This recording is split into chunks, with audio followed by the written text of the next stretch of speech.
Bonjour à tous et bienvenue dans Voyons voir. Dans ce numéro, direction la station du Mont d'Or dans le Sancy. Ici, comme dans la plupart des stations, depuis 3 ans, le manque de neige et l'inversion des températures offrent l'opportunité à l'équipe de la station de proposer des activités alternatives au ski et pleines de sensations. Nous avons rendez-vous avec Jacques Flores, responsable animation. Il nous attend pour une session d'airboard. Donc on va aller faire un petit tour d'airboard. L'airboard, c'est cette luge gonflable sur laquelle on va être à plat ventre, la tête la première, on est au ras du sol. Donc c'est un engin qui peut être dangereux, donc on va vous donner quelques consignes de sécurité pour être sûr d'être en sécurité. Le plus important, c'est de savoir s'arrêter, de savoir tourner, de savoir freiner.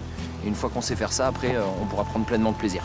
Bonjour Jacques. Bonjour Sandrine. Merci de nous accueillir sur la station du Mont d'Or. Pas mal de choses à voir avec toi parce que tu fais partie donc du service animation, tu en es le responsable. Et aujourd'hui, quand on vient à la montagne, c'est plus forcément le ski. Alors concrètement, quels sont le menu en fait un petit peu à la carte qu'on peut composer grâce à toi et ton équipe? Alors déjà, on est sur une station de ski quand même. On a 42 km de piste, on a un téléphérique, un des plus vieux de France. On a 3 télésièges, on a 8 téléskis, on a un tapis remonte-pente aussi. On a quand même un gros secteur hors piste aussi. Donc quand il y a de la neige, on peut faire énormément de ski ici. On est relié avec la station de Superbès qui double domaine aussi quand la liaison est ouverte. À côté de ça, on peut faire plein de choses. On a une piste de luge qui est animée avec des mascottes, avec donc le tapis remonte-pente. On a un circuit de motoneige électrique pour les enfants aussi. C'est quelque chose d'assez unique dans la région en tout cas. Et puis on a des activités hors ski, type l'airboard, type le fat bike et des activités été aussi dont on pourra reparler à l'occasion.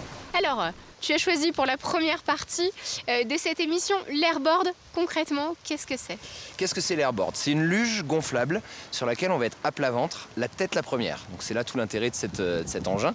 Ça ressemble un peu à l'hydrospeed pour ceux qui connaissent ou le bodyboard dans la mer, dans les vagues. Et donc cette luge, on va pouvoir la diriger, on va pouvoir tourner avec, freiner, s'orienter, prendre de la vitesse. Et c'est une luge où on a vite des sensations puisqu'on est au ras du sol. On prend un peu de vitesse, mais la sensation est décuplée sans aller très très vite du fait qu'on est au ras du sol. Alors concrètement, qui peut faire de l'airboard? Est-ce qu'il y a des conditions quand même, des aptitudes physiques à avoir? Alors pas d'aptitude physique, par contre il y a une limitation au niveau de l'âge, c'est à partir de 10 ans ou d'1m30, ça c'est lié à la taille de l'airboard. Et après tout le monde peut le faire, sportif ou non, skieur ou non, et en un quart d'heure tout le monde est capable de se diriger et de prendre du plaisir rapidement. Et l'équipement pour parer à la sécurité, c'est quoi? Donc l'équipement obligatoire que l'on fournit nous, c'est un casque, c'est des genouillères, puisqu'on a les jambes qui traînent un petit peu dans la neige, donc c'est pour le confort. On conseille aux gens d'avoir des gants et éventuellement un masque de ski selon les conditions. Voilà.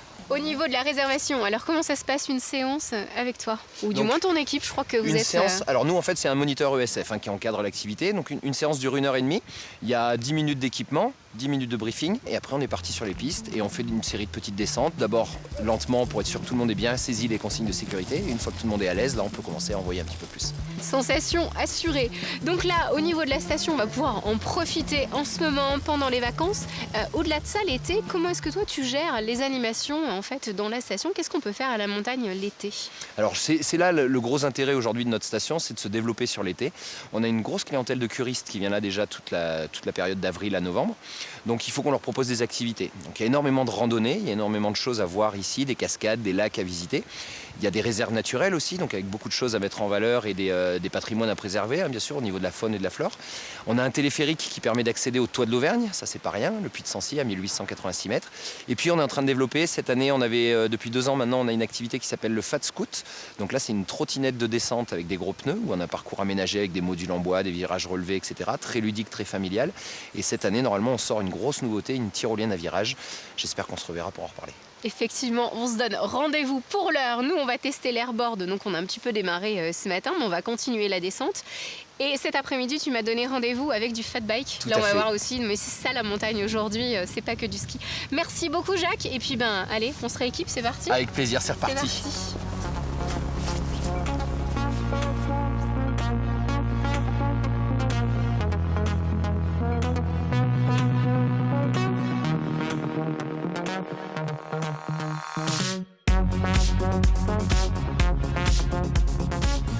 Le temps de rejoindre Chris et ses fat bikes, direction l'Alpe d'Huez pour la première édition du festival électro Tomorrowland Winter. La station de ski iséroise accueillit à mi-mars plus de 26 000 festivaliers venus des 4 coins du monde. C'était une première en Isère et même dans le monde. 25 000 fêtards se sont rendus à l'Alpe d'Huez pour le festival Tomorrowland Winter, déclinaison hivernale du plus grand festival belge de musique électro.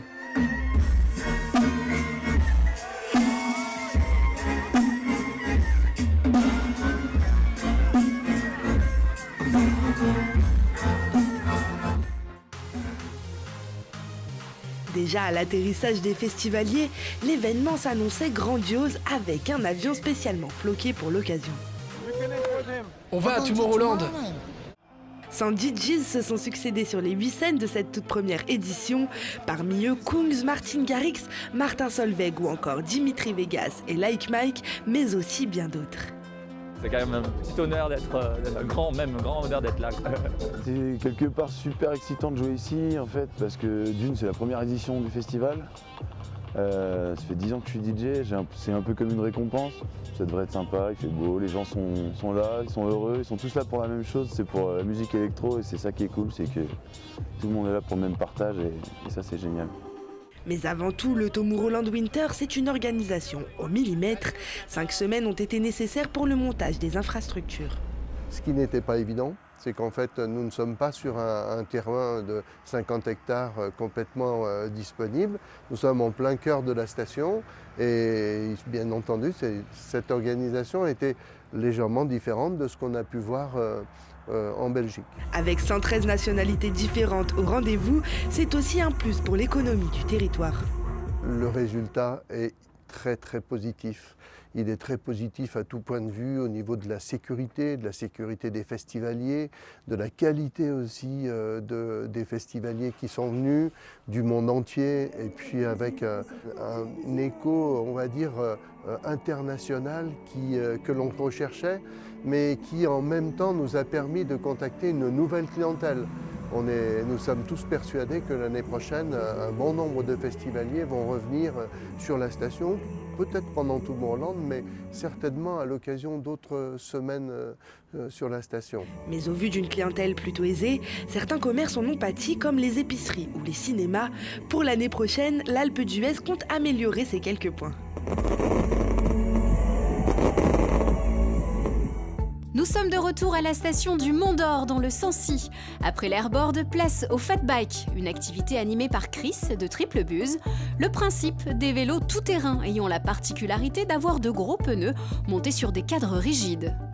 Faut se méfier, il y a de la bonne neige fraîche qui a une bonne adhérence. Par contre, vous avez peut-être remarqué, il y a des plaques plus grises. C'est peut-être des plaques de neige dure, voire de glace. Donc on va essayer de les éviter. Vous savez combien de freins on freine? 1, 2, l'avant, l'arrière. L'arrière. Toujours avec les 2 freins, d'accord? Plutôt on commence par l'arrière et ensuite on appuie sur le frein avant. On freine toujours des 2 freins, ok? Si ça descend, vous ne vous sentez pas trop à l'aise, vous pouvez baisser la selle avant de démarrer. C'est bon pour vous? C'est cool. Vous avez les masques?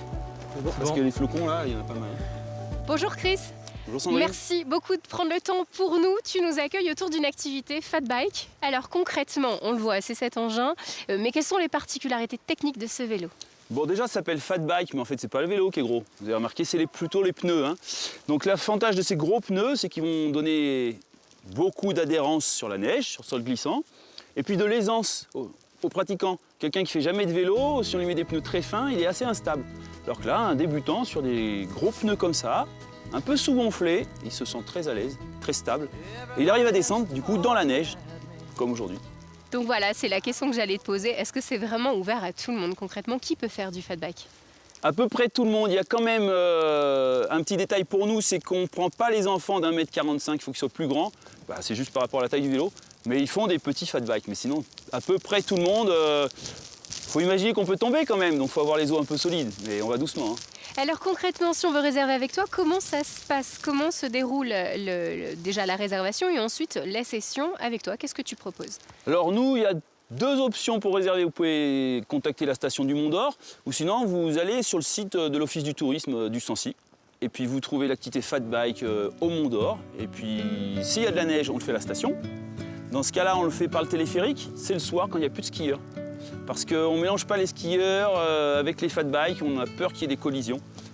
Donc on monte en téléphérique. Donc on est vraiment sur les pistes en fait. On descend sur la piste, chemin, à la fin du jour, plus de skieurs, les pisteurs descendent avec les derniers skieurs et on a la station pour nous et on fait une descente du sommet jusqu'à la ville du Mont d'Or. Ça dure combien de temps à peu près? Ouais, ça va durer 1h30 mais avec pas mal de pauses et puis voilà, une bonne heure en tout cas. Bon, en tout cas de l'énergie, de la bonne humeur. Et concernant le matériel, alors on s'équipe comment pour faire ce Comme au ski par contre là. Ouais. Là comme au ski, bien couvert, bien chaud, des bons gants. Nous on fournit les casques, on fournit les lunettes si les gens n'ont pas de lunettes, s'il neige on peut fournir des masques et voilà. Concrètement, à quoi est-ce qu'il faut s'attendre quand on fait cette activité? On vous a vu là tout à l'heure aller dans les arbres, un peu d'aventure, un peu de sport. C'est quoi cette sensation de ces pneus sur la neige? Bah, c'est assez nouveau, donc vous dire à quoi ça va ressembler, c'est pas facile, il faut vraiment essayer. Ceux qui savent faire du vélo vont être surpris. La roue avant peut flotter un peu sur la neige comme en ski si on va un peu vite. Et puis s'il n'y a pas de neige aussi, on peut rouler sur la terre, ça c'est sympa. Ouais, donc au-delà de cette saison hivernale, on peut retrouver le fat bike dans les Monts d'Or alors? Ouais, tout à fait. On va faire des activités. S'il n'y a pas assez de neige à la station ou si la station est fermée, alors on fait des descentes, plutôt des descentes. Hein. Et on monte avec un minibus, une remorque, et on fait descendre les groupes par des descentes. Et puis on remonte pour faire une deuxième descente à un autre endroit, une forêt, un chemin, enfin ça peut être plein de choses. En tout cas, de la découverte du territoire. Alors grâce à toi, cette station peut proposer différentes activités. On vient plus au Mont d'Or uniquement pour skier, faire de la luge.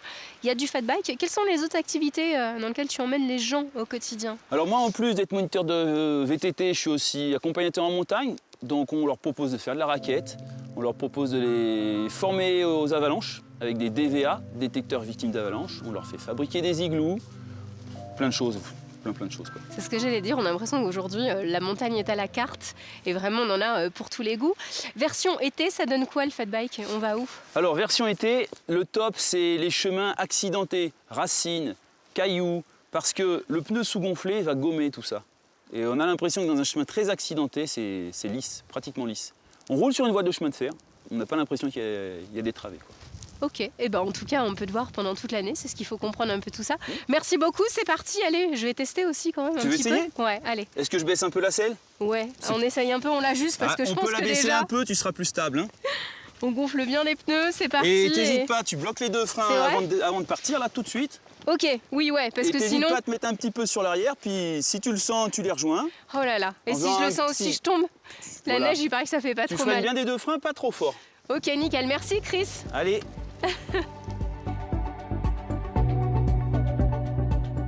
La saison hivernale se poursuit pendant vos vacances de Pâques. Alors tous en station, de l'Auvergne aux Alpes, de nombreuses activités vous attendent avec et sans neige.